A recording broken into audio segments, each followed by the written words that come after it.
Okay, this is a walkthrough video for number 5. So there are some things we need to talk about. So first, let's get everything to one side of the equation, right? We want to set equal to 0. I'm going to subtract my 3n over. I'm going to add my 7n squared, okay? They're like terms, so you get 8n squared minus 3n plus 1 equals 0, okay? This is A, this is B, and this is C.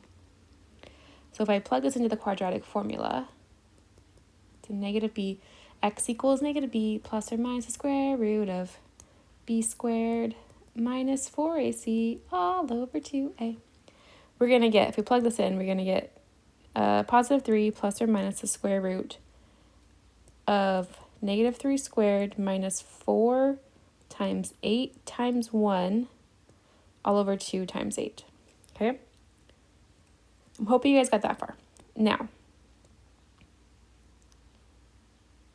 looking at your discriminant, the number inside the square root, okay? Let's simplify this first. Negative 3 squared is 9, minus 4 times 8 is 32, times 1, so 32. Okay? So when I do 9 minus 32, I get negative 23, and then 18 on the bottom. So we haven't really talked about what happens when you have a negative underneath the square root, okay? We might have done it at the beginning of the school year, but it's been a while, so that's why I wanted to make a separate video. So negative underneath the square root, is that a real number? No, it's not, right? You can't have a negative perfect square because, for example, 25, the square root of 25 is just 5 because 5 times 5 is 25, right? If one of them is negative, to make this negative, they're no longer the same, right? So I can't have a perfect square that it's negative. Same thing up here.